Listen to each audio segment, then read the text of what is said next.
નમસ્કાર વિદ્યાર્થી મિત્રો, હું છું પ્રાધ્યાપક doctor Rekha M Gunjariya from MM Ghodasara Mahila arts and commerce college Junagadh. આજનો આપણો વિષય છે નવલકથા સ્વરૂપ અને તેની લાક્ષણિકતાઓને સમજવાનો. આ મુદ્દાની આપણે ચર્ચા કરીશું. એ પહેલાં હું તમને એક વાત જણાવી દઉં કે જે વિદ્યાર્થી મિત્રો ભક્ત કવિ નરસિંહ મહેતા યુનિવર્સિટીના અભ્યાસક્રમ મુજબ મુખ્ય કે ગૌણ વિષય ગુજરાતી સાથે ભણી રહ્યા છે તેમને તેમના પેપરના ઘણા બધા ટોપિક વિડીયો રૂપે મારી યુટ્યુબ ચેનલ ઉપરથી મળી શકશે. તો આ વિડીયો ગોતવા માટે, આ વિડીયો સુધી જવા માટે તમારે @રેખા ગુંજારી એટલું જ ટાઈપ કરવાનું છે અને તમે મેળવી શકશો તમારા વિષયનું પુષ્કળ ઉપયોગી થાય તેવું સાહિત્ય. ચાલો સીધા જ જઈએ આજના આપણા વિષય ઉપર. એટલે કે આજનો આપણો વિષય છે નવલકથા સ્વરૂપ અને તેની લાક્ષણિકતાઓને સમજવાનો. પરીક્ષામાં આ પ્રશ્ન પૂછાતો જ હોય છે.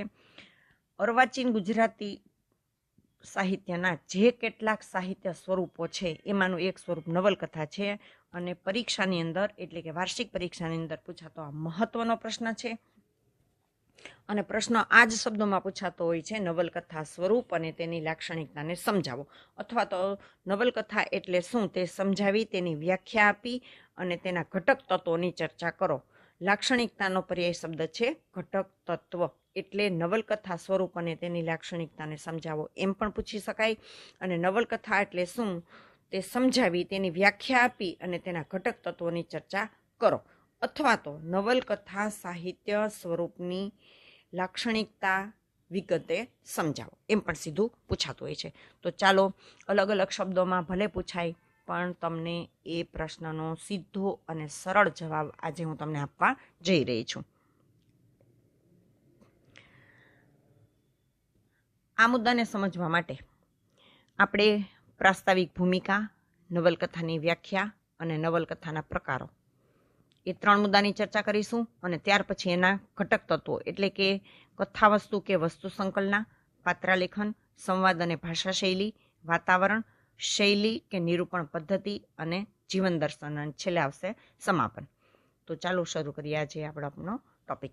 સૌ પ્રથમ પ્રાસ્તાવિક ભૂમિકા. આપણે ત્યાં ગુજરાતી સાહિત્યમાં અનેક ગદ્ય સ્વરૂપો પશ્ચિમી સાહિત્યમાંથી આવ્યા છે. એમાંનું એક સાહિત્ય સ્વરૂપ એટલે નવલકથા. આ રીતે નવલકથાનું સ્વરૂપ પણ પશ્ચિમી સાહિત્યની ભેટ છે. નવલકથા એ બંધન મુક્ત સાહિત્ય સ્વરૂપ છે. એમાં કથા અને કલ્પના બંને હોય છે. ખૂબ વંચાતું સાહિત્ય સ્વરૂપ છે એમ કહી શકાય. નવલકથા એ ખૂબ જ લોકપ્રિય અને લોકભોગ્ય સાહિત્ય સ્વરૂપ છે. કથાસારનો ભૂખ્યો માનવ સમાજ વર્ષોથી વિવિધ પ્રકારની કથા પ્રત્યે રસ અને રુચિ ધરાવે છે. અને એટલે તો મધ્યકાલીન યુગમાં પણ પદ્ય વાર્તાઓ લખાણી છે. અને એ પહેલાં પણ આખ્યાયિકાઓ અને મહાકાવ્યોમાંથી પણ અનેક કથાઓ મળતી રહી છે. કારણ કે માનવી વાર્તાપ્રિય સામાજિક પ્રાણી છે, માનવી કથાપ્રિય સામાજિક પ્રાણી છે. એટલે દરેક યુગમાં ગદ્ય કે પદ્ય સ્વરૂપે કથા મળતી જ રહી છે.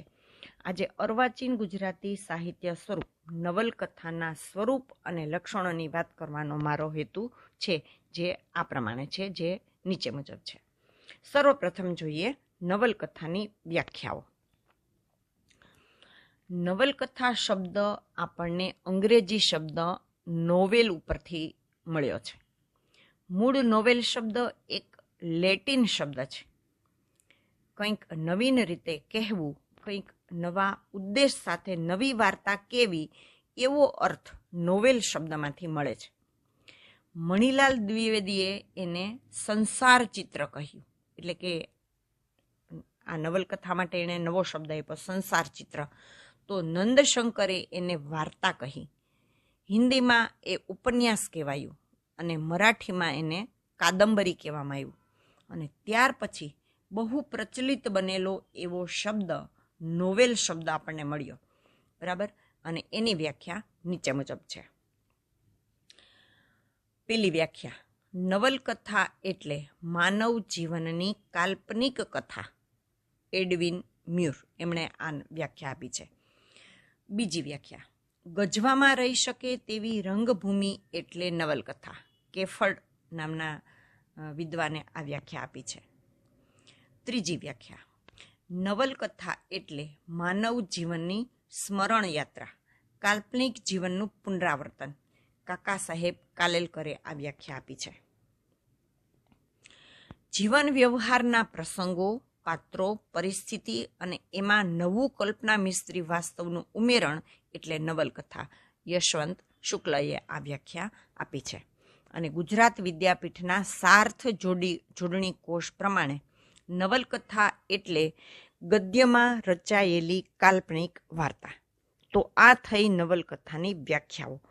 આ સિવાય પણ ઘણા બધા વિદ્વાનોએ નવલકથાની વ્યાખ્યાઓ આપી છે, પણ અહીંયા તમારી સામે 4-5 વ્યાખ્યાઓ મૂકીને તમને નવલકથાનો અર્થ સમજાવવાનો પ્રયત્ન કર્યો છે. મિત્રો, આ વ્યાખ્યાઓ જોતા એમ કહી શકાય કે કોઈ એક જ વ્યાખ્યામાં નવલકથાના બધા લક્ષણોનો સમાવેશ ન થઈ શકે. આ વ્યાખ્યામાં કોઈ વિદ્વાને કથાવસ્તુનો મહિમા ગાયો, તો કોઈ વિદ્વાને વસ્તુ સંકલનનો મહિમા ગાયો, તો કોઈએ વાતાવરણને મહત્વ આપ્યું, તો કોઈએ નિરૂપણ શૈલી કે પાત્ર, પ્રસંગ કે પરિસ્થિતિને કેન્દ્રમાં રાખીને વ્યાખ્યા આપી. એટલે એક જ વ્યાખ્યામાં નવલકથાના બધા લક્ષણોનો સમાવેશ ન થઈ શકે, છતાંય નવલકથાની આંતરિક સમૃદ્ધિને સમજવા માટે, એના સ્વરૂપગત લક્ષણોને સમજવા માટે વિદ્વાનોએ આપેલી આ વ્યાખ્યા ખૂબ ઉપયોગી સાબિત થઈ શકે તેમ છે. હવે જોઈએ નવલકથાના પ્રકારો. નવલકથાના વિવિધ પ્રકારો પડે છે, જેમ કે ઐતિહાસિક નવલકથા, સામાજિક નવલકથા, પૌરાણિક નવલકથા અને પ્રાદેશિક નવલકથા. આ સિવાય પણ નવલકથાના ઘણા બધા પ્રકારો પડે છે. જો નવલકથામાં કથાવસ્તુ ઇતિહાસ આધારિત હોય અને એના પાત્ર, પ્રસંગ, પરિસ્થિતિ અને પરિવેશ આ બધું જ ઐતિહાસિક હોય તો તે ઐતિહાસિક નવલકથા બને. એ જ રીતે પુરાણ આધારિત પાત્ર, પ્રસંગ, પરિસ્થિતિ હોય અને એ મુજબ જો કથાવસ્તુનો કલાઘાટ અપાયો હોય તો એ પૌરાણિક નવલકથા બને. કોઈ પ્રદેશને કેન્દ્રમાં રાખીને એ મુજબ ઘટના, પાત્ર, પ્રસંગ, પરિસ્થિતિ આલેખાયેલા હોય તો એ પ્રાદેશિક નવલકથા બને. અને સમાજની કોઈ સમસ્યાને કેન્દ્રમાં રાખીને નવલકથા રચાણી હોય તો એ સામાજિક નવલકથા બને છે. નવલકથાના લક્ષણોમાં પ્રથમ લક્ષણ કથાવસ્તુ અને વસ્તુ સંકલન. સમજીએ ને. નવલકથાના મુખ્ય ઘટક તત્વોમાં કથાવસ્તુ અને તેની વસ્તુ સંકલના અગત્યની બને છે. કથાવસ્તુને અંગ્રેજીમાં સ્ટોરી અથવા થીમ એવા અલગ અલગ શબ્દોથી આપણે ઓળખીએ છીએ.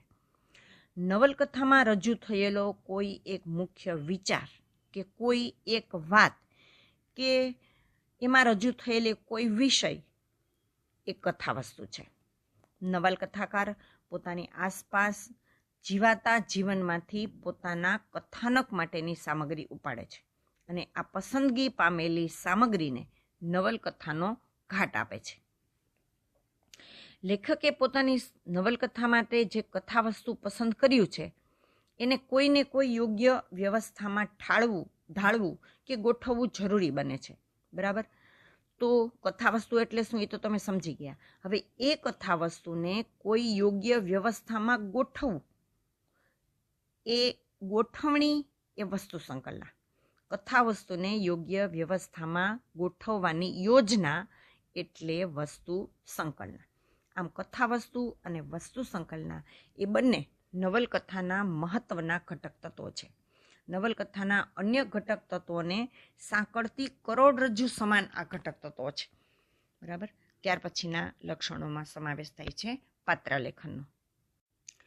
નવલકથામાં આલેખાયેલા પાત્રો દ્વારા નવલકથામાં બનતા પ્રસંગોની જાણ વાચકોને કે ભાવકોને થાય છે. જે પ્રકારની કથાવસ્તુ હોય એને અનુરૂપ પાત્રો એમાં ચિતરાયા હોવા જોઈએ. દાખલા તરીકે ઐતિહાસિક કે પૌરાણિક કથાવસ્તુ હોય તો પાત્રો એ મુજબના હોવા જોઈએ.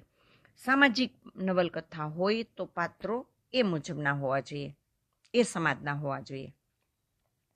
નવલકથામાં આવતા આ પાત્રો જીવંત હોવા જોઈએ.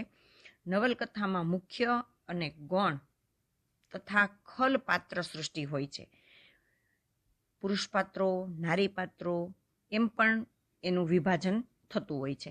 ખલપાત્ર એટલે તમે જેને અંગ્રેજીમાં વિલન કહો છો ને એ પ્રકારના. એટલે મુખ્ય પાત્ર, ગૌણ પાત્ર અને ખલ પાત્ર સૃષ્ટિ, આ ઉપરાંત પુરુષ પાત્રો, નારી પાત્રો, એમ પણ એનું વિભાજન થતું હોય છે. પાત્રો સમાજના દરેક સ્તરમાંથી આવતા હોય છે. પાત્રોનો વિકાસ ક્રમબદ્ધ અને સ્વાભાવિક રીતે થવો જોઈએ. પાત્રોના બાહ્ય દેખાવના વર્ણનો તો નવલકથાકાર એમાં કરતો હોય છે, પણ પાત્રોની આંતરિક સૃષ્ટિ એટલે કે આંતરિક ગુણ અને દુર્ગુણ પણ એમાં સચોટ રીતે આલેખાયેલા હોવા જોઈએ, જેથી નવલકથા વાંચ્યા પછી પણ પાત્રો જીવંત અને યાદગાર રહે. ઉત્તમ નવલકથામાં કથાવસ્તુ અને પાત્રો એ બંનેનું કલાત્મક સંયોજન થયેલું હોય છે.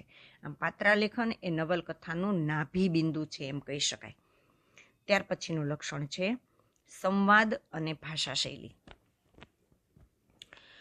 નવલકથામાં સંવાદ અગત્યનો ભાગ ભજવે છે. સંવાદ દ્વારા નવલકથાનું કથાવસ્તુ આગળ વધે છે. એમાં રહેલા પાત્રોની પૂરેપૂરી ઓળખ થાય છે. નવલકથાનું એક પ્રકારનું ચોક્કસ વાતાવરણ સર્જવામાં સંવાદનો ખૂબ મહત્વનો ભાગ છે. ખૂબ સારા સંવાદો હોય તો નવલકથાને નાટ્યાત્મકતાનો દરજ્જો પણ મળતો હોય છે. સંવાદ દ્વારા નવલકથામાં આલેખાયેલા જીવનનો આદર્શ પણ વ્યક્ત થતો હોય છે.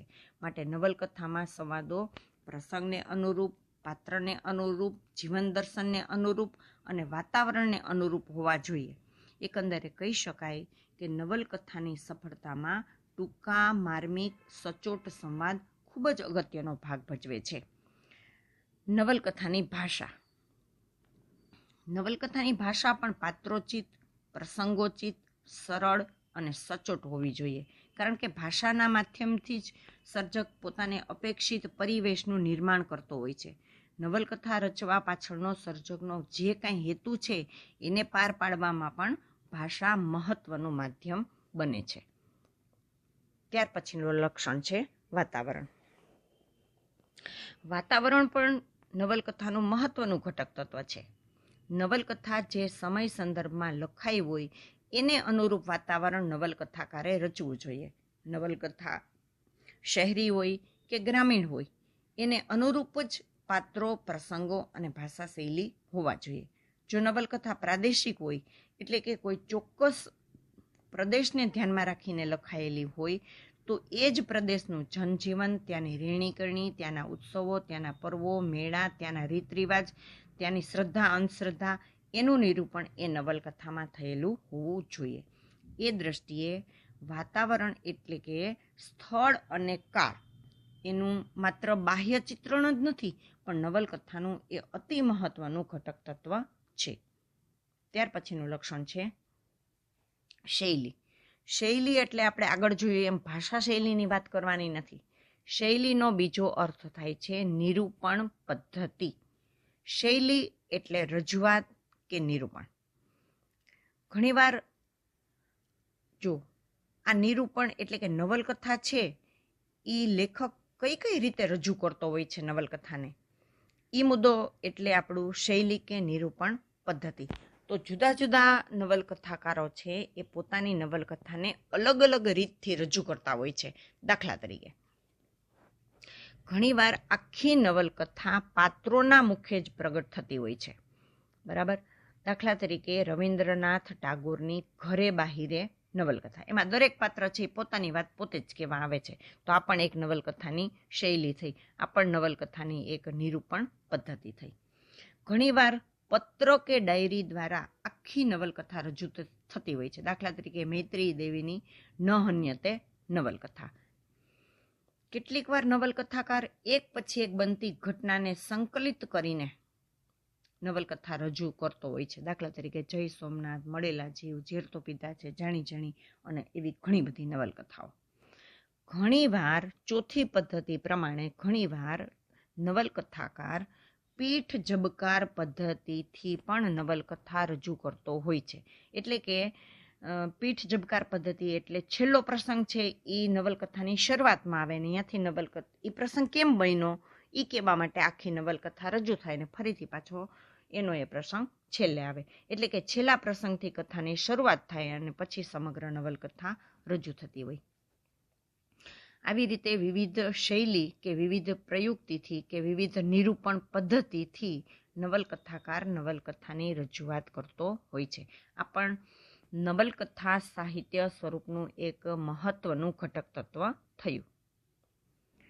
જીવન દર્શન.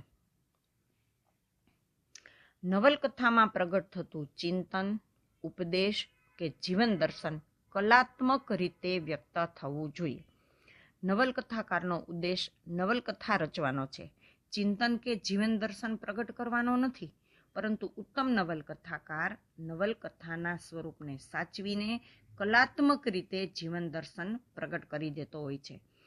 એક વિવેચકે નવલકથાને સંસાર ચિત્ર કહ્યું છે. એ સંસાર કે સમાજમાં બનતા બનાવો, પ્રસંગો, ઘટનાઓ ઉપરથી જે કાંઈ શીખવા મળે છે, જે કાંઈ મૂલ્યલક્ષી કે જીવનલક્ષી વાત જાણવા મળે છે, એને જીવન દર્શન કહેવાય.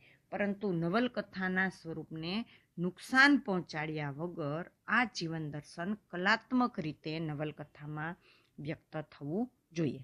ત્યાર પછીનો લક્ષણ છે સંઘર્ષ. સંઘર્ષ બે પ્રકારના હોય છે, આંતરિક સંઘર્ષ અને બાહ્ય સંઘર્ષ. એમાં આંતરિક સંઘર્ષ એ મનનો સંઘર્ષ છે અને એનું મૂલ્ય વધારે છે. નવલકથાકાર વર્ણનો દ્વારા, ક્યારેક સંવાદો દ્વારા, ક્યારેક પ્રસંગ નિરૂપણ દ્વારા, તો ક્યારેક વાતાવરણ દ્વારા સંઘર્ષ છે એનું નિરૂપણ કરતો હોય છે અને સંઘર્ષ જન્માવતો હોય છે. માણસનું જીવન જ સંઘર્ષથી ભર્યું છે, તો મનુષ્ય જીવનનું જેમાં આલેખન છે એ સ્વરૂપમાં એટલે કે નવલકથામાં પણ સંઘર્ષનું નિરૂપણ તો હોવાનું જ. તો મિત્રો, આ થયા નવલકથા સાહિત્ય સ્વરૂપના લક્ષણો કે એમની લાક્ષણિકતાઓ કે એમના ઘટક તત્વો. અંતમાં આપણે એમ કહી શકીએ કે નવલકથા એ એક ગદ્ય સ્વરૂપની કથા છે. એના ઘટક તત્વોમાં કથા વસ્તુ કે વસ્તુ સંકલના, પાત્રાલેખન, ભાષાશૈલી કે સંવાદ, ભાષાશૈલી અને સંવાદ, વાતાવરણ, એની નિરૂપણ રીતિ, સંઘર્ષ, જીવન દર્શન વગેરે ઘટક તત્વોનો સમાવેશ થાય છે.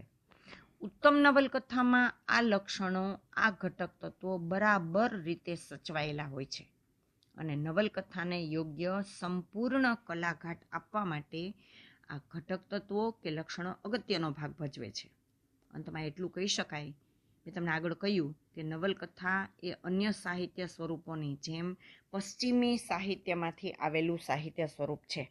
પણ અંતમાં હું એટલું કહીશ કે ભલે નવલકથા પશ્ચિમી સાહિત્ય સ્વરૂપની ભેટ હોય, ભલે એ આયાતી સ્વરૂપ હોય, છતાંય નવલકથાએ આપણા સાહિત્ય સ્વરૂપમાં પોતીકું, અચલ અને આગવું સ્થાન જમાવ્યું છે એમ જરૂર કહી શકાય. મિત્રો, આ પ્રશ્ન ખૂબ જ અગત્યનો છે. તમે આને બરાબર સમજજો અને પરીક્ષામાં આ પ્રશ્ન પૂછાવાનો જ છે. કારણ કે નવલકથા સાહિત્ય સ્વરૂપ, તમે જે પણ નવલકથા ભણો છો એનો પહેલો મુદ્દો જ આ હશે, નવલકથા સાહિત્ય સ્વરૂપની લાક્ષણિકતાને સમજાવો. એટલે એ દ્રષ્ટિએ પણ આ પ્રશ્ન ખૂબ જ અગત્યનો છે. તમે બરાબર એની તૈયારી કરજો અને ખૂબ સારી સફળતા મેળવો એવી મારી શુભેચ્છા તમારી સાથે છે. આ ઉપરાંત પણ સ્પર્ધાત્મક પરીક્ષા માટે ગુજરાતી વ્યાકરણ અને ગુજરાતી વિષયના અન્ય વિડીયો મેળવવા માટે તમે મારી આ યુટ્યુબ ચેનલ ઉપર જઈ શકો છો અને પ્લેલિસ્ટમાં જઈને તે પણ સમજી શકો છો. તમે કઈ કોલેજમાંથી સાંભળી રહ્યા છો કે કઈ કોલેજના વિદ્યાર્થીઓ મારી આ યુટ્યુબ ચેનલના જુદા જુદા વિષયના વિડીયોનો ઉપયોગ કરી રહ્યા છો એ મને જણાવશો તો મને ખૂબ જ આનંદ થશે. ચાલો ત્યારે, ગમ્યું હોય તો લાઇક, શેર અને સબસ્ક્રાઈબ કરી શકો છો. સ્વસ્થ રહો, મસ્ત રહો, હસતા રહો અને ભણતા રહો. ચાલો, નવા વિષય સાથે મળીએ. ત્યાં સુધી આપ સૌને મારા હાર્દિક નમસ્કાર.